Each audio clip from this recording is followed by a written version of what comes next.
Hello everyone, my name is Prism, and welcome to another video on the Media Spotlight.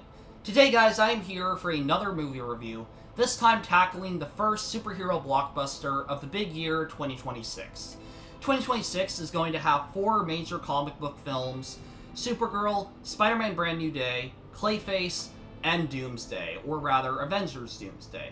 And while not all of these features grabbed my interest, one that did primarily was Supergirl. Supergirl, directed by Craig Gillespie and written by Ana Nogueira, is the second film in James Gunn's universe called the DCU, based on the comic Woman of Tomorrow by Tom King, and it tells the story of Kara and how she becomes the Woman of Tomorrow. Now, Supergirl, in a nutshell, I really thought that Supergirl was a really bad movie.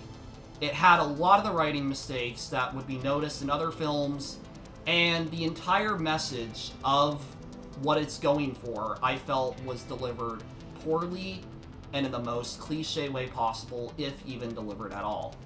In a nutshell, I just want to say that I think there's a lot of things that do work for this film, and I do think that a lot of people working on this movie have talent, but I don't think that all of it comes together to create the best product possible, or rather, the best feature possible. And the third section of this video is going to be retrospective, where I'm really looking to see if the DCU, or if DC, truly has learned anything, and what exactly went wrong with Supergirl Woman of Tomorrow, or retitled in late 25 to just Supergirl. So let's begin down the galactic journey of taking a look at the plot, giving my spoiler-free opinions, and then diving deep into spoilers, going into the exact reasons why this movie didn't work for me, and just the bonkers decisions that muddled the final product. So, let's begin. Our film opens with Supergirl, who is nothing like her cousin. While Superman is very orderly and very kind and has a moral compass and knows what he's doing and wants to do the right thing, Supergirl does not have that. She's jaded, she's upset, she's an alcoholic. She's a character that parties on red suns to take away her pain of watching her whole family die.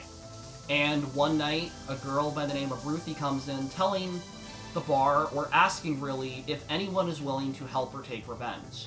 Her father was slain by the villain Krem of the Yellow Hills, and she is seeking the journey in order to kill Krem and take vengeance for what she believes was an unrightful death. Supergirl's initially reluctant, but she ends up helping Ruthye, or being forced to, when her dog Krypto is shot by Krem, and they're both forced on a journey of trying to get to the antagonist in order for their different measures. Supergirl wanting to get the antidote, while Ruthye wanting to get revenge, and the core idea is that Supergirl's hoping she can teach Ruthye that revenge isn't the right way. Now that I've kind of gone over the plot, though, let's talk about spoiler-free kind of things. What did I like in Supergirl, and what did I not like? Well, to start off with, I think the casting for the majority of the characters is spot on. Milly Alcock as Supergirl, Eve Ridley as Ruthye, and Jason Momoa as Lobo, I think are all wonderful casting. I don't really know who the character of Lobo is, but I do really recognize that Jason Momoa definitely is having a fun experience playing him. And as for Supergirl, I think Milly Alcock does a wonderful job playing the character, showing that vulnerable side, but eventually showing that lighter side. Though, I can't really say too much about that because we don't get a lot of moments with seeing her as the true Woman of Tomorrow. But anyways, I think all of these characters are wonderfully played. I think the film is directed well by Craig Gillespie. I may not like his choices, but he does genuinely have some really stunning shots in this movie, and I think there are some ideas that he's trying, and it's more a question of, do the ideas work? I also think that the film's music, well, actually I have to kind of complain about the music, because I think the soundtrack is honestly pretty subpar, so that's going to be a big piece that we'll talk about later. But I did say that I like the cast, I like the general story, I like the director, I like the editing at most times, and I think the flashbacks are really well integrated to Argo City, to Superman. I think all those flashbacks are really well placed in the feature, especially when you know why they were placed where they were. And that's all I'm going to say until we get to the third act of this video. But really, I have to be honest that I don't think Supergirl is a good movie. I think this is on the level of bad superhero movies that you would have gotten in perhaps Phase 2 of the MCU. I don't care about Kara Zor-El as a character by the end of it. I may care about her, but I don't care enough that I believe the material they're giving us.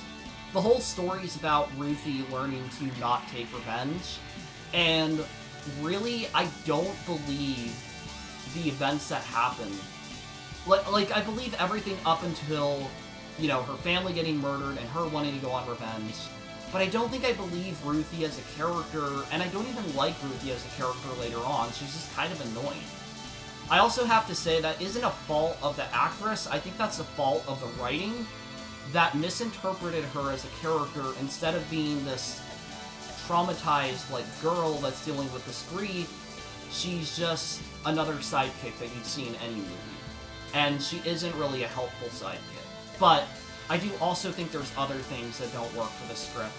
Primarily the ending, which is probably the worst section of the entire movie. But we'll talk about that when we get to the end of it. I do think there are, you know, bright spots. I think there are dark spots. Particularly the villain, Creme of the Yellow Hills. I don't like him that much as a villain. I mean, he isn't a villain I'm gonna remember. He isn't somebody that I can say, I remember him. He was really menacing. He just does really bad things and looks creepy. That's it. That's all he does. He looks creepy and he does bad things and nothing else. You could put any actor in his performance and you wouldn't notice a difference, really. Like, you wouldn't notice that much of a difference. And I think in a way that's fine. I think it's a good idea that they didn't go ahead and try to make him a character you felt sympathy for, or give him some backstory that was unneeded. I don't think you needed to do that. But I do think they maybe could have done a bit more than just making him look weird and do really bad things. I think they could have done more than that. I think they could have made him more memorable. But there are other things that I have to say with Supergirl. So I don't like the music. I don't like the villain.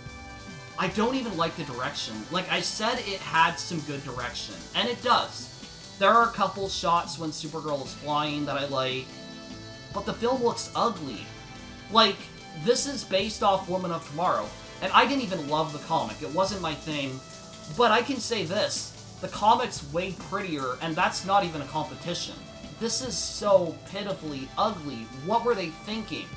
We'll talk about what exactly they were thinking when we get into the final section, but my gosh, this film looks ugly. Like, I don't know what they were thinking at all. It just looks boring. It looks like every generic sci-fi movie. It looks like a James Gunn film. And that's one of the meanest things I can say about this movie, or one of the most annoying things about this movie, is that it feels like a James Gunn movie.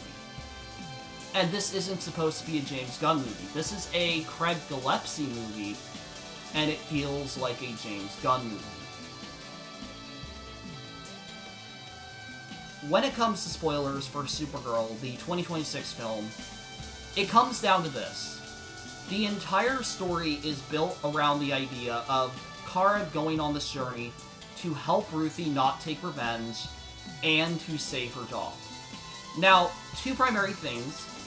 In the comic, Ruthye doesn't take revenge. She stops at the last second, and instead Krem is in prison for the rest of his life, and he has to live with all that guilt, and basically the whole message is that he was never murdered, they never got revenge, but, you know, like, just stopping him was enough. Like, the whole point is you don't need to take revenge. You need to stop the bad guy, obviously, so he can't do those horrible things again, but you don't need to take revenge because it won't take away your pain. But the film's idea of that message is, oh, well, it's fine because Ruthye, you know, she's an innocent character. She's like an innocent lamb. She doesn't have a heart of revenge. Like, yeah, we won't let her go down the path of revenge. Like, we'll keep that. And then we'll have the jaded character of Supergirl stab Krem not once, but twice, not in order to, like, decapitate him, like, in a sense of, oh, he can't move or anything, or, you know, he's just unable to hurt someone. No, we're gonna have him full-on get murdered by Supergirl. And this is the character you want to headline this movie and headline the female side of this universe. You want her to be what people think of when they think of Supergirl. And you're having her be a murderous person that's like, oh yeah, I changed, I went on a journey, and I'm different. No, she didn't change. Yeah, she might not get drunk on planets with red suns, but she's still a jaded person that's willing to murder someone in cold blood, even when they've been defeated. And that's not even the last thing. That's the biggest primary one. And we're going to tear into that when it gets into the third section of the video. But the other thing. In the comic, it is basically alluded to or stated that Supergirl always had the antidote for Krypto the whole time. Like, he wasn't going to die. Supergirl had the item that could save him. But she took Ruthye on this journey as kind of a, like, prevention.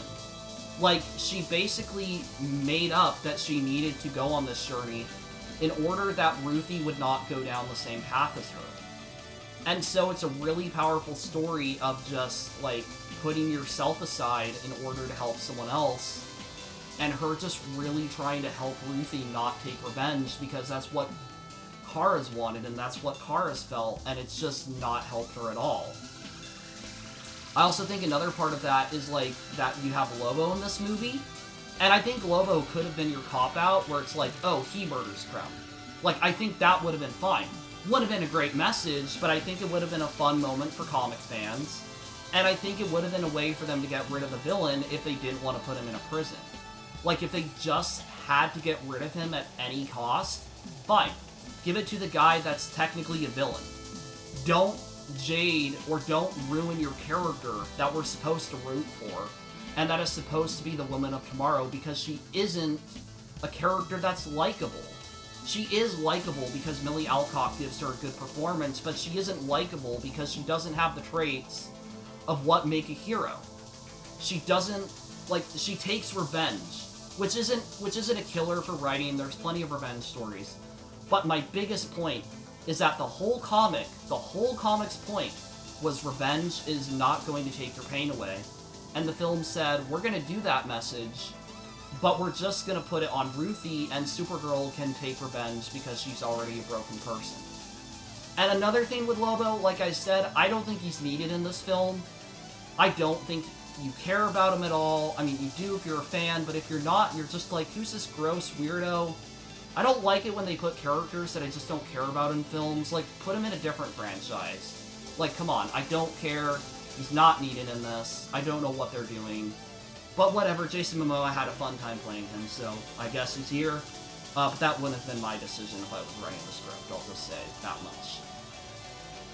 Now, if it sounds like I've been negative on Supergirl the movie, and if it sounds like I've been negative on the production, I maybe need to clarify my full opinion of the film before I get into my kinda, let's say, retrospective thoughts.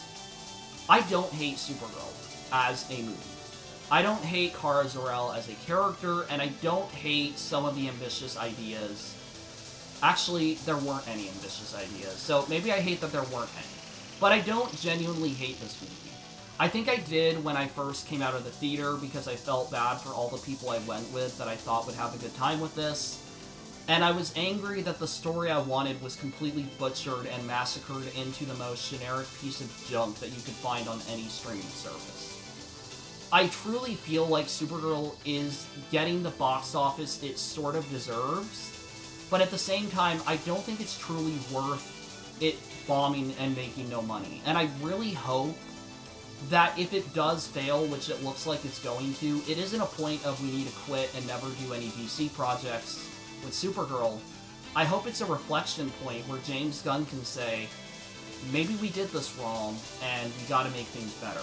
You know, that's what I really hope. I really hope that DC won't panic, that they won't cancel everything, but that they'll just say this was a really bad take, we're gonna keep going, but we need to get a better project going here, because if we don't, we're gonna have a lot more problems.